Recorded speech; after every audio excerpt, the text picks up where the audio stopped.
So, good evening, all. On behalf of NISM and Safe Change, I would like to take this opportunity to welcome you all for today's webinar, which is on carbon accounting for banking and finance industry. Myself, Amir Sayed, working with NISM. Along with me today, we have a renowned speaker from the industries who will be taking the webinar today. We have Dr. Mohammad Miraj Inamdar, Assistant Professor at NISM, and Mr. Ankit Jain, co-founder and CEO of Safe Change.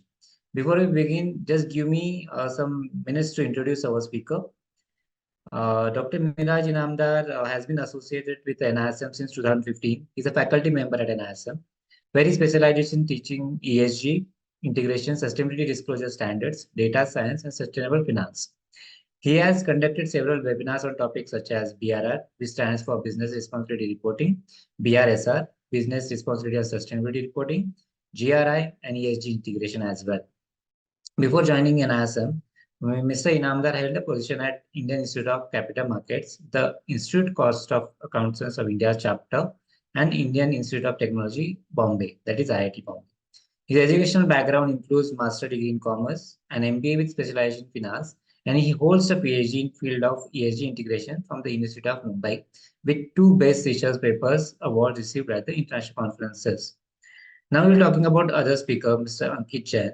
Mr. Ankit Jain is a co-founder and chief executive officer of Step Change, a leading corporate sustainability platform that empowers industry-leading Indian brands to accelerate their transitions to net zero via a suite of targeted product offerings and decision-making tools. He drives the organization's business strategy and is focused on growing Step Change into an ESG leader by developing and deploying a suite of world-class sustainability tools. Mr. Ankit is a successful tech entrepreneur with previous experience in the sustainability and mobility industries. Prior to Step Change, he has run Ola Electric Mobility, where he was a board member and a co-founder. He was a vice president at Ola Cabs, where he also built multiple 0 to 1 business, including Ola Play and Ola Corporate. He is skilled in BD strategies, go-to-market, and product management as well. He holds an MBA from IIT Bombay. He has previously worked at Opera Solutions, Excel Partners, and McKinsey's and Companies. Before we start, let me convey what are the major areas which we're going to touch upon in today's webinar. We'll be going to understand the fundamentals of carbon accounting and its relevance to financial industry. We'll be discussing about the tools, frameworks, and methodologies available for implementation for such kind of framework. Gain actionable insights to drive your organization's sustainability strategies forward. Just 2-3 housekeeping announcements to go ahead. We'll be taking all the questions at the end of the webinar, requesting participants to put their questions in the Q&A board. Our speakers will be happy to answer all your questions. So without taking any further time, I would like to hand over the webinar to our speaker. Over to you, sir. Good afternoon, all of you, and thank you, Amir, for introduction. So welcome you all on this webinar series on corporate sustainability. Earlier, we have covered the topic related to BRSR and BRSR core. Now, this is another important topic which is we are covering today, carbon accounting for banking and financial industry. And we have the industry expert, Mr. Ankit Jain from Step Change. So before handing over to him, let me set the context related to why there is a need for the carbon accounting. Those who are the first time in this area of the carbon accounting, so we need to convince not only ourselves, but also everybody about the climate change and its impact and how quick need for us to work towards that. So before going ahead, there is some disclaimer from NISM is that this is the educational purpose webinar we are conducting. And if suppose a speaker are taking name of any company, so it just for the example, it does not endorse any opinion on the quality or performance of the company. Then so whatever the provision of law, regulation of SEBI and exchange circular are preferred in this guideline are a final for decision making in the matter. So let's begin. So first, let's understand about why there is a need for the carbon accounting. So I was talking about that the climate change. So here the first we need to understand what is the difference between weather and the climate. What exactly is the climate? See, weather, when we are talking about, is very short-term state of the atmosphere and can change within a hour, minutes or hours. So, what is the weather today in Delhi or weather in Mumbai? It's that temporary thing. But when we are talking about the climate, it's about the average weather over many years in one specific place. So, it's a average, we are talking about a long-term pattern of weather we are talking about. And when we are talking about the climate change, so how this long-term pattern has been disturbed and this so that sequence we are talking about. So here, so what are the impact of this or what are the evidence related to this climate change? So one is very prominent is related to temperature. So most of the significant research institute have uh, have given this importance that yes, this changes has happened since the industrialization era, and here now the temperature is rising, and because of this temperature rising, the ocean temperature is also rising because of the acidity, more carbonic acid in the ocean. Next thing, what we are seeing is the glacier ice is also melting. So this is another phenomena of the climate change we are observing, and various effect of this we are observing the radiation, increase in radiation and more heat waves observing because of this phenomena. And the impact, another impact we are seeing through the sea level rise. For last 30 years also we have seen the sea level rise now accelerated, and as per the IPCC report, they are saying that in the coming 60, 70 years, the sea level rise might be 17 inches to the 30 inches, which probably is a very dangerous situation for those who are living near the coastal line, as India is also surrounded by water by from the three sides. So that is the one significant danger we all are facing. One is that along with this, we are seeing that the CO2 rise, the emission rise of this, which is a primary or I think one of the most important factor for the global warming. So with this, if you are seeing if this to mitigate this global warming, so government are pledging in various forum to how we can reduce this emission and we can reduce the impact of the climate change. And if you see a different pathways or different scenario, so if you are there, there could be no policy, then might be the temperature rise can be 4 degree to 4.8 degrees centigrade as compared to the pre-global, pre-industrial era, if we compare with the temperature. But our target as per the Paris Agreement is to reduce this global warming below 1.5 degrees Celsius. We want to do that. And what is the impact of this climate change? Few examples that those who are living in near to the coastal area, so they have observed the various hurricanes, various climate event which is destroying the property. Now the insurance company is also trying to increase the insurance premium in those property nearby. Those banks who are now asking for the premium rates for those assets which are much exposed to the climates. And due to sea level also, there are many reports are saying that it's impacting the nearby population or industry, their consumption pattern, their migration pattern as well. And this is the World Economic Forum most famous report, which is talking about the risk, global risk. And as you see in the coming 10 years, the top five, among the top five risks, or if you're saying about top 10 risks, almost six risks is associated with the climate only. So this is a one call, and here I have also seen this pattern related to the different disclosures and impact on the firm financial performance in particular prices also. So now talking about the BFSI sector, especially what the risks they are facing through this climate. So one of the risks is the credit risk. So in credit risk, suppose due to a climate event, if the property is get damaged, or due to property damage of the company, their business, they incur the business loss, and because of their low profitability, they might goes to defaulting their loan repayment. So there's a probability of default is one concern due to the climate risk. Next is the market risk because of the, if suppose if company is facing the the reputational risk due to the climate regulations or its action against the company, then their share price might be goes down. Their volatility of the prices might increase. So that is one of the effect the company can have. And those financial institutions, those who have a portfolio of these company, then it will also get effect due to this. Next thing is the liquidity risk. So how the climate impact on the means their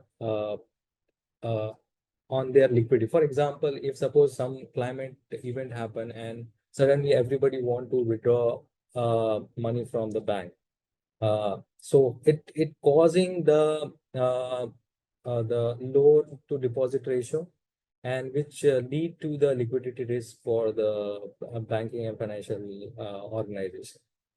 Next is the operational risk as well. The like a property damage, it is impacting the supply chain of those borrower companies, and then it reduces their loan paying capacity, and which lead to the probability of default.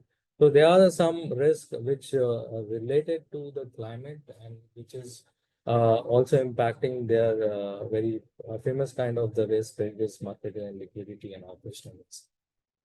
Then again, I'm revisiting this question: why there is a need for carbon accounting? So first, what we have discussed so far is a climate change mitigation, means how the climate is impacting and the business and those who are financing this business, how they are also impacting through the performance of their borrower. Next is the regulatory compliances, as RBI has come out just with their discussion paper in February 2024. SEBI came out with the regulation of the BRSR. In BRSR regulation, they are asking companies to disclose their emissions. So in Principle 6, they are more emphasizing about on the direct emission, like Scope 1 and Scope 2. Mr. Ankit Jain will talk about more about what this Scope 1 and 2. Scope 3, they are BRS are also asking the disclosure for under the leadership indicators. So that's a regulatory compliance. So that's why the company has to do a carbon accounting. There is an investor demand also. We have various mutual funds, which are the sustainable mutual fund. They are looking for the companies, those who are good performing in terms of the ESG. So in parameter, environmental parameter, they are also seeing how is the company emissions, and the rating agency are giving a weightage as per their emission. Next is the cost efficiency. Various research has proved that those who are in control of their emission and gradually decrease their emissions and other parameter of the sustainability, they are reaching their cost efficiency also. So that also one research which I have done is that their cost of borrowing also do decrease in that case. So next thing is the opportunity for innovations. It is providing a carbon accounting, means when we want to reduce, so you are thinking about the new innovative ways to do the operations. Next is the consumer expectation. Now the Gen Z generation, they are more expecting the eco-friendly kind of the product. So that's why the company has to do the how much they are doing the carbon emission and how they can control it. So to become eco-friendly. Next is a global net zero commitment. See, this is also one of the important push. that all the government around the world, they are committing in various COP, various conferences, various summit, that they are intent to bring down the emissions. And as per the various pledges they have made, supposed to meet the net zero target till the 2050. So almost 45% of the emission has to be reduced from the current emission what we are having. So that's the important of the commitment and its impact on the companies. Carbon credit market. So now India is also aspire to launch and to develop this carbon credit market. Next is a transparency and accountability purposes. So those who are the shareholder, they are seeking an insight about the company related to their climate related commitment. So for all these parameters, the company has to do a proper carbon accounting to control or to do the action related to this. With this introduction, I would like to pass the presentation to the Ankit Jain, and he will going to deal with the technicalities of the carbon accounting. So, Mr. Ankit Jain, over to you. Great. Thank you, Dr. Namdar, for the lovely introduction. Hi, everyone. Excited to be here. Given the time that we have, I'm going to jump right into the presentation. Just bringing up my screen. Please let me know if you can see my presentation. Yeah. Yes, sir. Okay. Perfect. So getting started, you already know a little bit about my background. I run Step Change, which is an enterprise software and services platform that helps large enterprises and in particular financial institutions with their ESG journey. We do a fair bit of work with some of the leading financial institutions in India, Southeast Asia, Middle East, and across the globe, and also conduct a fair number of capacity building webinars and exercises with leading industry bodies. Jumping into the topic, let me first explain what carbon emissions are and how do you think about carbon emissions in context of a company.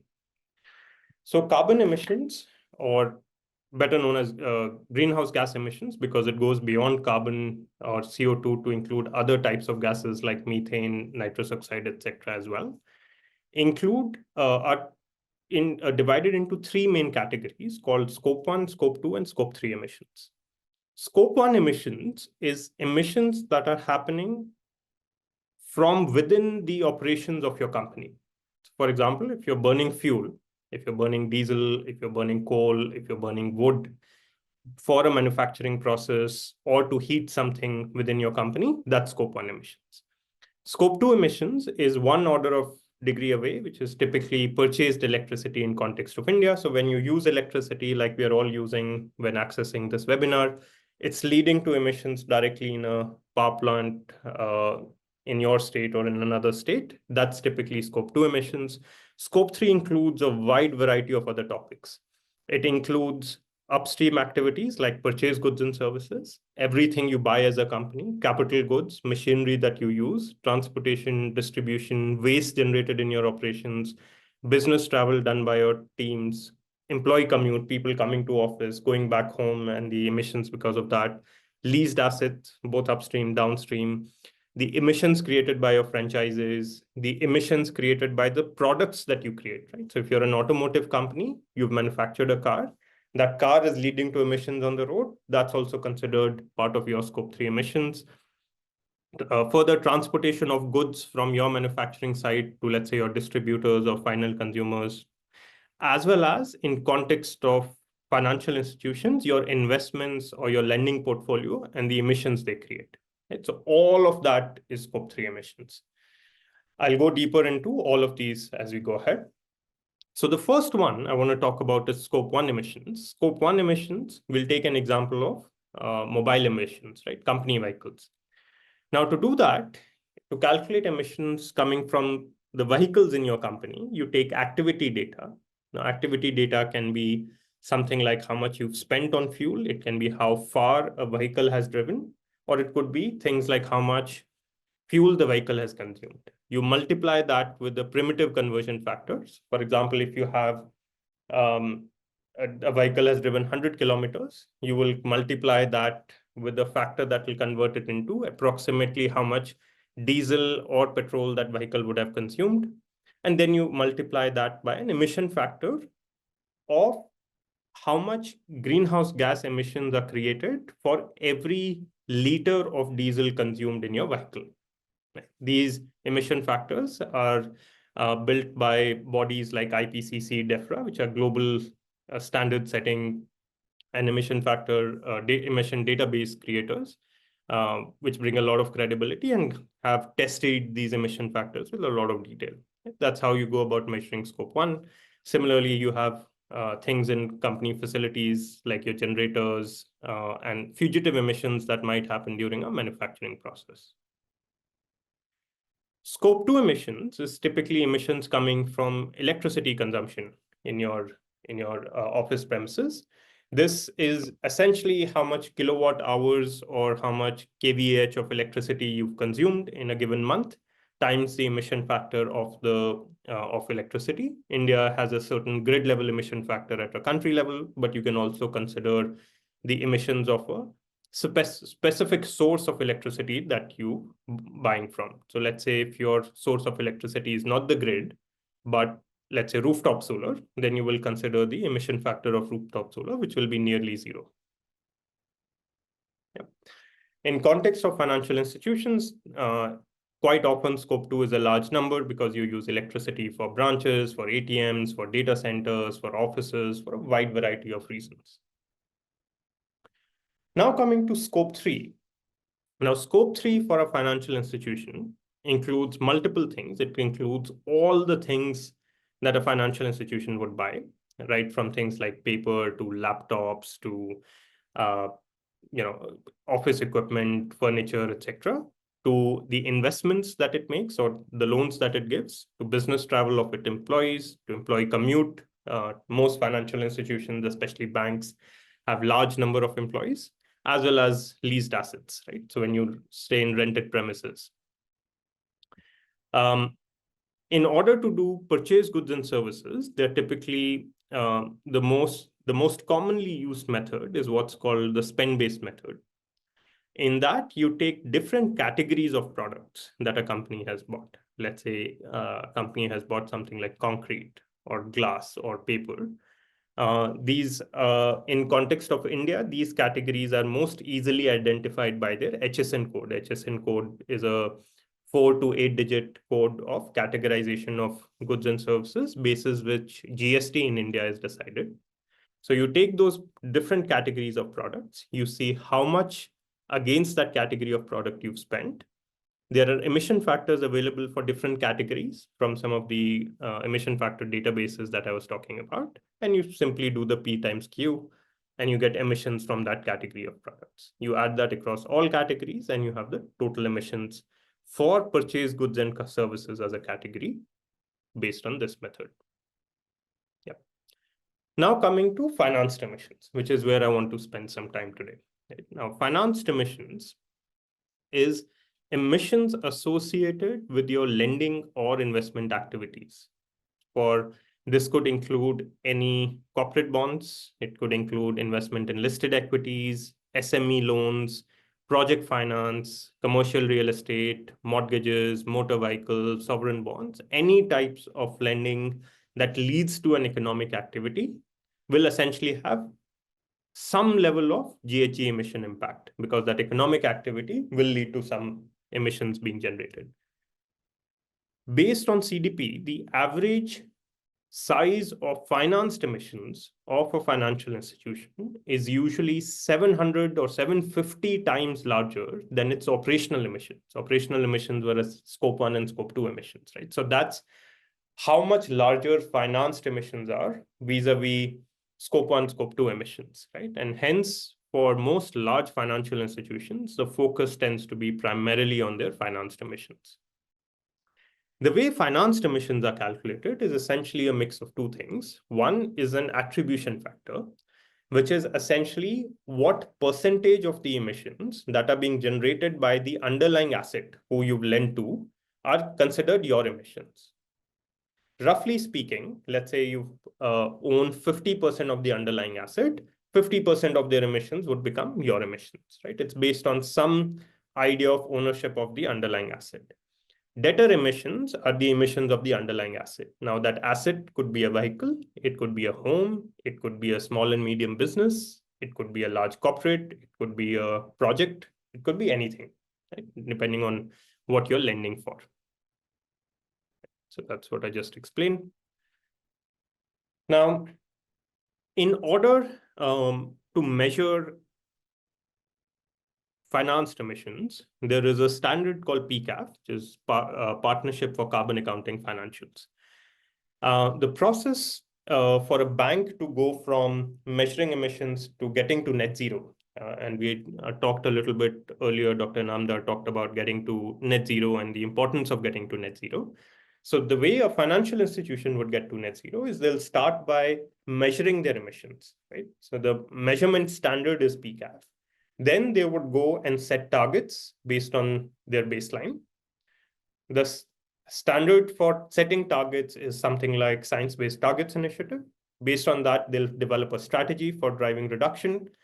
Based on that strategy, they'll take actions, and post those actions, they will get towards net zero emissions. Right? And there are different types of global standards like CDP, TCFD, etc., which essentially work with financial institutions to disclose their progress towards net zero. PCAF's goal largely tends to be on the measurement and disclosure side, which is the step one towards your net zero journey. Now, PCAF as a standard essentially comes in three parts. Part A is what's called financed emissions, which focuses on financial institutions. Part 2 or Part B is facilitated emissions. These are typically for capital market transactions or wealth managers who invest on somebody else's behalf. Part C is insurance-associated emissions. This is meant more for general insurance companies. So this applies to commercial lines, personal motor lines, etc. And then there are a few more asset classes that are expected to become available down the line. These will be for securitized products and so on.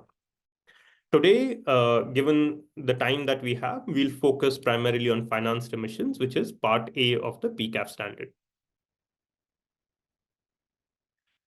So now PCAF, Part A of the PCAF standard has further 7 different types of assets that it focuses on. The first type of asset is listed equity and corporate bonds. So for example, if you're giving, a bank is giving a loan to a listed company, right? Think of a large company, let's say, I'm just making this up, someone like a Reliance or ITC or the Mahindra and Mahindra, etc. You're thinking of large companies like that, you would typically take outstanding loan or investment to that company divided by the enterprise value of the company, which is market capitalization of the company plus the debt that they have, into the company's emissions. Right? That's how you do it for listed equity.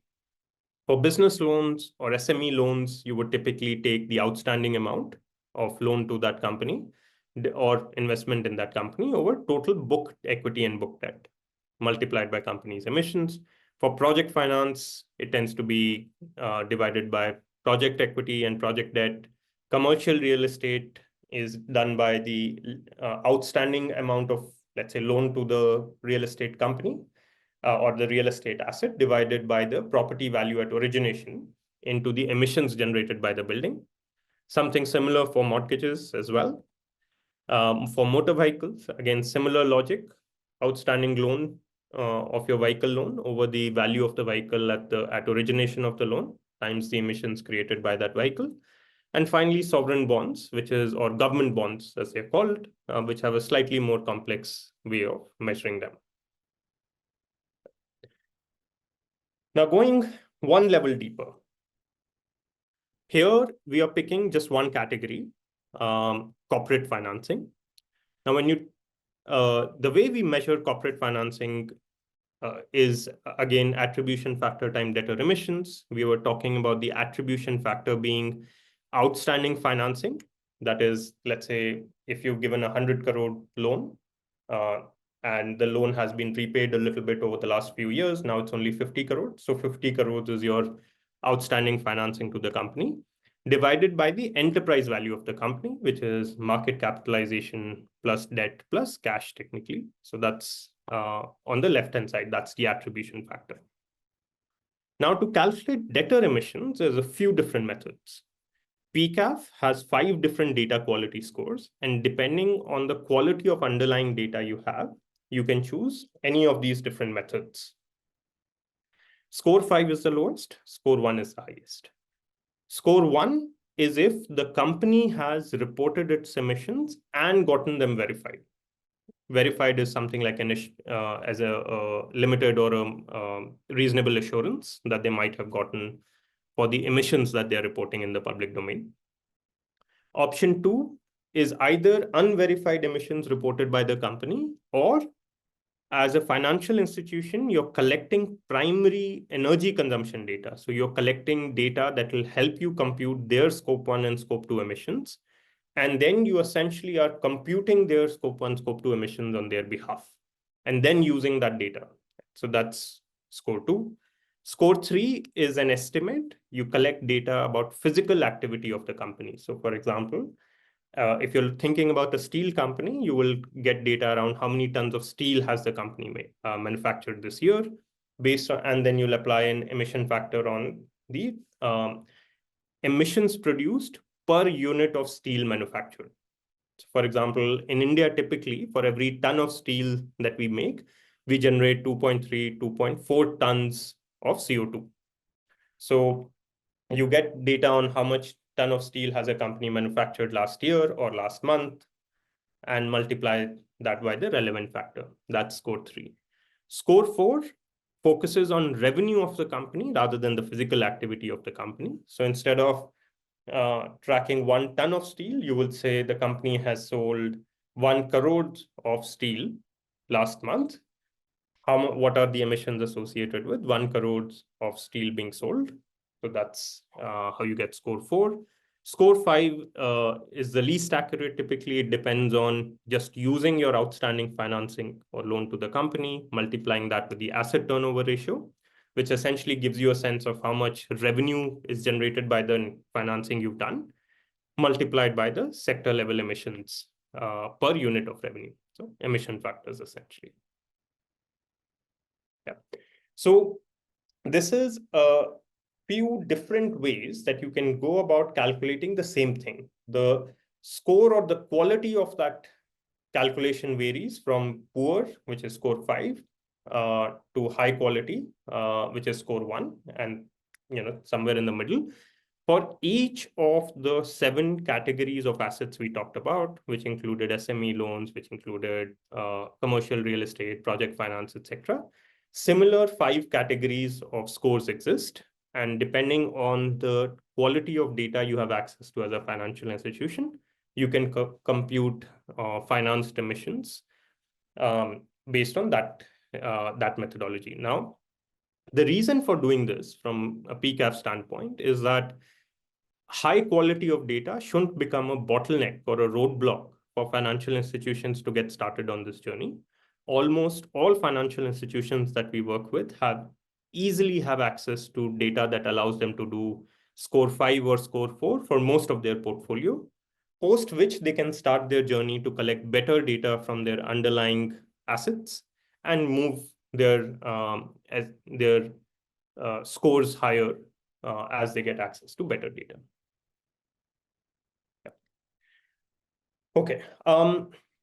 I also wanted to give you a quick sense of what it takes to actually do something like this, right? So this is a bit of a systems diagram that we've put together on how what are the different databases, systems that interact in order to help a financial institution compute financed emissions. So I'll start from the bottom right. You will see that the first thing that you have to do is there's a lot of public emissions disclosures happening by large companies. So you need to automatically scrape that data from the internet or work with someone who would scrape that data. You combine it with data about financial, or you combine it with financial data about those companies coming from financial data providers. You validate that. It goes through a benchmarking engine and then gives you both emission metrics as well as relevant financial metrics. Separately, you need to use your you need to work with emission factor database providers. We talked about databases like Axiobase, GTAP, IPCC, and others. Based on, and then you use that, you map it to the right categories. You again do a certain level of sectoral benchmarking, and that gives you then both sector level asset turnover and emission factor databases. Then you, now going to the top, you interact with the bank's lending management system or let's say a core banking system to get data and classify it basis some level of taxonomy. Typical taxonomy in India uses the BSR codes, so that the data from below, which is coming as emission factors, asset turnover ratios, financial metrics, etc., can be joined with data that's coming about specific loans. Now, in order to move your score higher, you also need to get like primary data from a lot of private assets.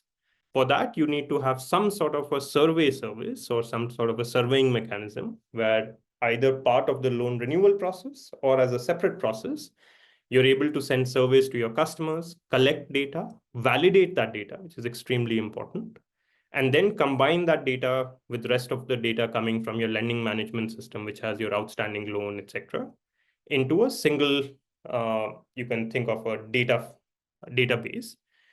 Then that flows into a carbon accounting module, which will essentially look at what is the highest quality of data score that you can get for any specific loan, given whatever data you have available about them. Right? Now, in certain loans, you may be able to move to score 1. In certain loans, only score 2. In certain loans, you might actually measure all types of scores and see how much variation there is. But the goal is always to go to as close to score 1 as possible. You do that, and that then gives you your financed emissions for every loan, every investment across sectors, across assets. That's the process in a nutshell that it takes for financial institutions to compute financed emissions. Yeah, I'll go through a quick case study as well. We've done this type of work now with close to 10 banks in India. And because we are a software company, we have the ability to go in and do this fairly quickly. We're typically go end to end in something less than 3 months, where we can go in, set up our system, integrate with the solutions that they with the systems that they have. My apologies. Set up a efficient and flexible data ingestion system. This is essentially to work with the LMS or the core banking system to pull in data, sometimes through an SFTP server, sometimes through direct integrations. We ensure that we cover 100% of the sectors. There are certain sectors which, as you might have noticed, PCAF doesn't cover, something like agriculture loans or personal loans. In those categories, we've had to develop our own methodologies because they are a fairly large size of financial institutions portfolio. And then we work with financial institutions to kickstart a multi-year journey towards net zero and decarbonization, right? And financed emissions essentially becomes a monthly or a quarterly exercise that they continue to do. It gets automated with dashboards that help you understand where you are in your journey and what further steps you can take. With that, let me pause and give it back to Dr. Namdar to see if we have any other questions we want to take. Yeah, thank you very much, sir, for your insightful session. So if you have any questions, so please ask. Please write in a Q&A section. We will take 4-5 questions. Meanwhile, I would like to announce a few things. So this is related to, are you able to see my screen? So first announcement is that we are going to announce one workshop soon on carbon accounting for the banking and financial industry, where along with the State Chain and NISM together will hold this workshop. Most probably this workshop will be in online mode. Fees and date will be announced soon. Last workshop was very successful. We have done along with one of the industry expert, Mr. Kulkarni, who is from KPMG. We did on BRSR, but this workshop we are targeting to do on carbon accounting for the bank and financial industry. Next announcement is so we are conducting one conference, International Research Conference on Securities Market, along with the London School of Economics. London School of Economics has this department, Systematic Risk Center. And the theme of this conference is sustainable growth. So ESG, climate finance, all this theme related to sustainable growth is there. So those who are the academic side are encouraged to submit their research paper for the presentation. Next announcement is that recently NISM along with the CRISIL has launched this certificate, NISM and certified ESG risk analyst, a very detailed, insightful certificate related to the ESG risk. Those particularly those who want to work work with the rating agency, or those who want to understand the ESG score of that. For them, this is a e-program. If you search on the e-portal, you will get this program. So these are the few announcements related to sustainability. We are also trying to do a more webinar related to the ESG and sustainability going together. So you can follow the NISM page, NISM LinkedIn channel to get the more updates. So now let's take a few questions.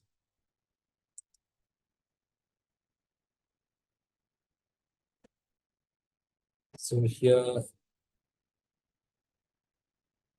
somebody is asking, Caspian debt classifies agriculture in a business loan. Is it correct?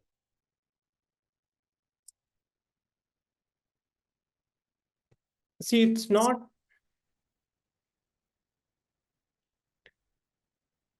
incorrect. Now, the reason I'll say it is agriculture is technically an economic activity. In most parts of the world, or at least developed parts of the world, it would be conducted by a company and not by an individual. So from that lens, thinking about agriculture as a business is not wrong. The challenge is that often you don't have parameters that you expect from a typical business available for a farmer. And how you go about sort of estimating those is what becomes important because there are no clear guidelines from PCAF on agriculture yet. Agriculture as it relates to personal loans to farmers. So you have to make some of your own judgments. And I would advise that if you're doing that as part of your sustainability report, you make those assumptions transparent. Thank you, sir. So this question was asked by Abdani ji. He is a very frequent attendee of our webinar. Then Mr. Datta is asking about index of the emission for the banking and financial industry. Any index he's asking about for emission for banking and financial industry? There isn't yet an index, to be honest. The Indian banking industry, and I'm assuming this question is for the Indian banking industry, is only just starting to report scope 1, scope 2 emissions from the last few years. Very few, if any, have started to report scope 3 emissions. I can probably count on one hand the number of banks that have disclosed scope 3 emissions in the public domain this year. We expect that number to significantly increase because the RBI draft disclosure guidelines mention that financed emissions is going to be one of the metrics that banks will have to report. If that happens, we'll expect all banks to report that. And at that point, we can expect better indices to be available. BSE also have a Carbonex index. So you can also see related to carbon emission of the companies. Next is somebody is asking about Indranil is asking about greenwashing. Yeah. Greenwashing is a huge concern, both with regulators, with investors, and with the companies themselves. There are few steps that you can take to avoid greenwashing. One is you take a conservative view rather than an aggressive view when you take your estimations. So, for example, if you have multiple emission factors available, work with the emission factors that increases your emissions rather than makes it look low. Work with accredited solution providers, which ensure that the outcome is high quality. For example, we are the only accredited solution provider for PCAF in India. So we have gone through significant training from PCAF, as well as our tool has been thoroughly vetted by them. So working with accredited providers helps. Third, and extremely importantly, it is useful for financial institutions to get assurance, whether it's limited or reasonable assurance on the numbers that they're reporting, which means that there's an independent third party which has verified your emissions estimates, just like how you get audit for financial data. And that helps significantly reduce any risk related to greenwashing. Next is a carbon accounting and with the financial accounting. So Madan is asking interlinking of this both.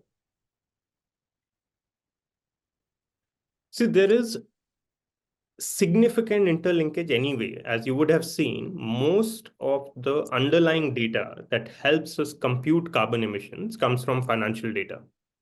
Right? When I was talking about financed emissions, it was how much outstanding loan you have, how much is your debt, how much is your equity, how much is the revenue that the company is generating, and the emission factors, etc. So a lot of interlinkages already exist in terms of the source of truth data for a lot of this is often the financial data of the company. Now, however, as you go a bit deeper, that's where things can often start to deviate a little bit. Right? So, for example, you can spend the same amount of data buying the same thing from two different vendors, but vendor one can have a much lower carbon emissions intensity than vendor two. Right? So at some point, financial accounting and carbon accounting have to differ, and that should be the case. But there's a significant overlap that already exists. Yeah, so in addition to Ankit, I would like to add is in disclosure side, the interlinking with the financial accounting and this non-financial accounting is an integrated reporting. So SEBI came out with the 2017 circular and suggesting the corporate to follow that. So wherever you are having a non-financial disclosure, how it should be connected to the financial disclosure and forming the materiality of the both. Next is Nipun Jain is asking about what document will be relevant for legal perspective when we are from the lender side. How would be the emission threshold be determined? See, this doesn't necessarily become a legal issue till the time you're getting into instruments like sustainability linked loans. Now, let me just introduce sustainability linked loans. So there is a class of green financing where your interest rate is linked to how sustainable you are as a company. Now, because sustainability is such a core part of that financing, it often gets into the loan documents itself. And at that point, you have to have very clear documents around how emissions would get measured, what is the definition of sustainability, what are the targets, how the audit of those targets and progress on those targets be done, and so on. And all that becomes part of the loan documents. But in general, a lot of, let's say, the ESG due diligence or the carbon accounting due diligence you might do for a loan often doesn't enter into the core loan documents. It's usually done as a separate process. So somebody is asking about what are the priority area for banks in India to engage in a carbon accounting? See, banks are today facing significant pressures from their investors. And investors for a lot of banks is actually the government of India. We have a large number of banks which are public sector enterprises. From their customers, from increasingly other stakeholders like the regulator, to help with the net zero transition that India has committed to doing. Now, the net zero transition, as you might have heard, will require trillions of dollars of investments to be done. A significant percentage of those trillions of dollars has to come from the banking system in terms of lending that goes to institutions or lending that goes to enterprises and SMEs to transition away from the fossil fuel economy to the green economy. Now, because of those pressures, because of those expectations, most banks have started their journey in terms of measuring financed emissions, starting to think about what sectors they will focus on in terms of decarbonization, how they will engage with their portfolio companies to drive decarbonization, what type of targets they are willing to take, etc. But it's still early days, to be honest. The journey for banks on their portfolio emissions has only just started in the last, I would say, 1 or 2 years for most banks. Yeah. So this is one frequent question people are asking. So about the data related to the carbon. So where they can get the data related to the carbon, might be for their research and all. Got it. So if you mean primary data from companies that are reporting, the best place is NSE or BSE, where you can get in XBRL format all the data that top 1,000 companies in India are reporting on their carbon emissions. That's perhaps your best source. It's a free source. For emission factors, you can go to databases like IPCC, DEFRA, etc., which are free. Some of the other databases can be paid, and that may be a bit of a challenge, especially for students that are looking to do research. Good. In addition to that, those who are doing a macroeconomic research, the World Bank also has shared lots of data related to the country level emission data, and those from academic background. So if there were one controversy happen related to this data, means in Journal of Finance, two paper has published, and they say that two different result on the same data, means how it is impacting on a GDP. So you also explore the data and its impact on a different parameter. Next is Abhay is asking, how can financial institutions integrate Scope 3 emission accounting into their reporting framework to better assess and reduce the carbon footprint of their investment and lending portfolios? I think throughout the session you have answered this one, but if you want to address them, please. Yeah. See, I think the question for a developing country like India is not necessarily how to immediately start reducing absolute emissions. It's often how to reduce emissions intensity of your portfolio.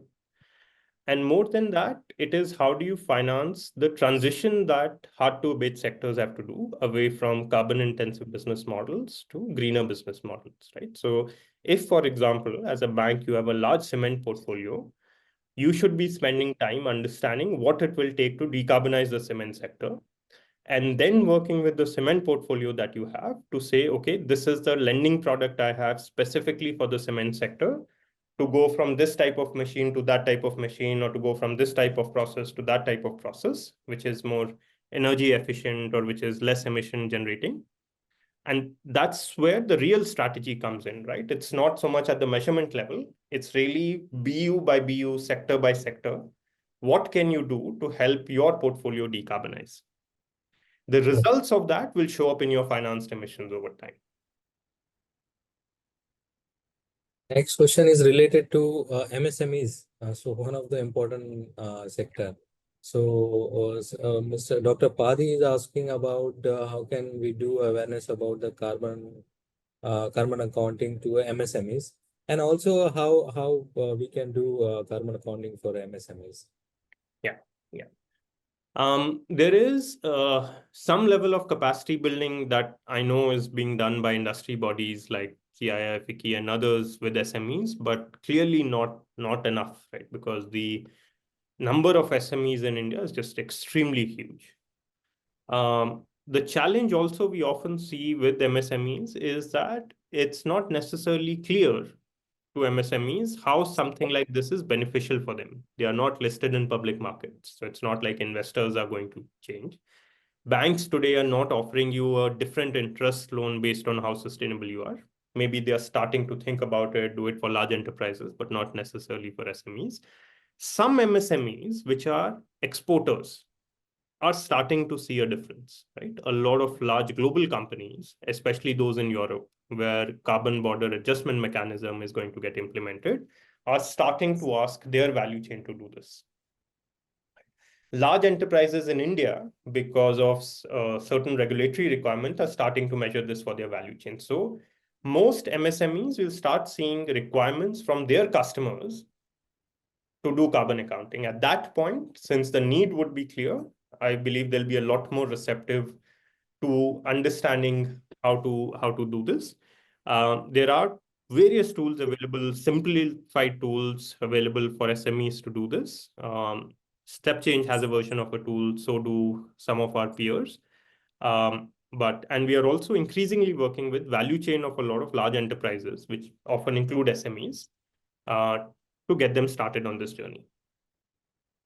Okay, fine. In addition to Ankit, I would like to ask that those who are the MSMEs, MCA also came out with the light version of the BRSR. So I think it is also a good start for the MSMEs to start with the. Next, Sony is asking about whether the bank carbon emission scope 3 will be calculated based on the emission created by the borrowers. Correct. That's how financed emissions are calculated. Okay, so Aditi Rai is asking, is there any link between carbon accounting and portfolio optimization? I think it is a hypothesis. You need to check it. But it's a good research question. Next, Rohit is asking about whether carbon accounting is mixed concept of BRSR and ESG, and what are the main difference in between the financial accounting and non-financial accounting? Differences between financial and non, I mean, that's a much That's a broader very question. basic one. So okay. Yeah, but see, I'll talk about thinking about methodology versus a reporting standard. BRSR is a reporting standard. BRSR asks you a certain number of questions in a certain format, and you're expected to respond to those questions. Something like PCAF, which is a methodology, gives you guidelines on how to go about calculating specific metrics or answering specific questions, right? So in order to respond to something like BRSR, you would need multiple methodologies for carbon accounting, methodologies for safety standards, methodologies for water, waste, and other things. But that's at least how you think about a reporting standard versus a methodology like PCAF. Sir, your point on this different standards, CDP, GRI, SASB, PCAF, how you quickly differentiate this one? Yeah. See, ESG honestly started because investors wanted access to better non-financial data about companies to understand the risk in companies.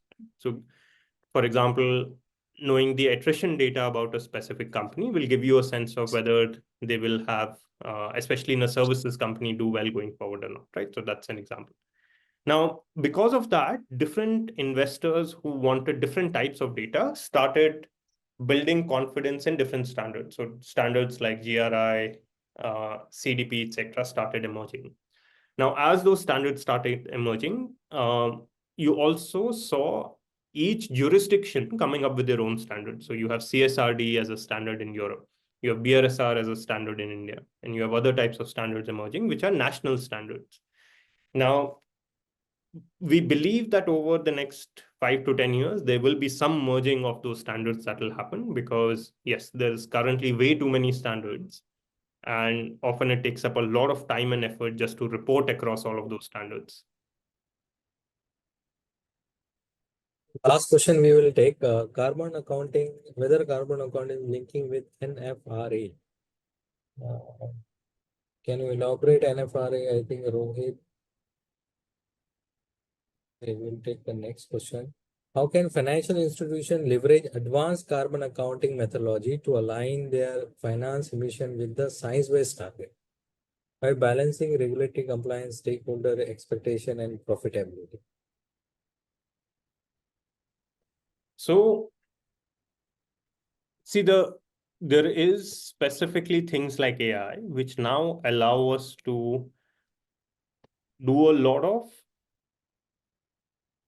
or increase the accuracy of our estimates, right? For example, let's say if you had to go through thousands of bills to understand your scope 1, scope 2 emissions, you can now use technologies like OCR and AI, which is again something that we use, to do that much faster and much more accurately. And then you can use that for measuring things like financed emissions. So there's definitely a lot of technology coming in that will allow us to increase the accuracy of these measurements. But honestly, the biggest role that technology will play will be in coming up with decarbonization solutions for often hard to abate sectors, which will usually be hardware innovations more than software innovations that will really help drive decarbonization. And second will be the manufacturing scale that comes with those innovations. Today, for example, solar is cheaper than most types of other energy, right? Because of the manufacturing scale and sophistication that it has. And we hope that that will happen with a lot of other green technologies as well. Thank you very much, Ankit ji. So there are lots of questions, more than 50. So sorry, because of the limitation of time, we are not able to take it. But of course, in our workshop, we will try to address this, all the questions. So thank you very much, Ankit ji, for step change, and especially you also to accept our invitation, also deliver this insightful session. Now I would also like to thank Amir and all the participants for attending this workshop, the webinar. So this webinar recording is also available, will be also available on YouTube channel, NISM YouTube channel. So be connected with the NISM YouTube channel so you see all the recording of the previous webinar as well. Thank you again, and here we are going to stop. Thank you so much, sir. Thank you for your valuable sessions for the today's topic, which was very much insightful. Thank you, Ankit sir, and thank you, Mira sir, for taking time. And for such kind of webinars, we will keep in touch with all the audiences as well. So nevertheless, it is not the last webinar. As Mira sir has said, the series of webinars we are going to conduct. So now, last but not the least, I would like to thank all the audiences who have joined today's webinar. And to keep themselves updated, I've shared the link for the upcoming event as well. So they can check our website and they can join our workshop as well in near future. We'll be announcing very soon. So I officially want to thanks Ankit sir and Mira sir for taking their time, and they are patiently taking the questions, and the insightful way they are provided to audiences will be very much understandable and very much grateful to them. So now I officially conclude the session today, and I am requesting all the participants to get disconnected themselves and requesting IT team to end the meeting for the today's webinar. Thank you, sir. Thank you all the audience.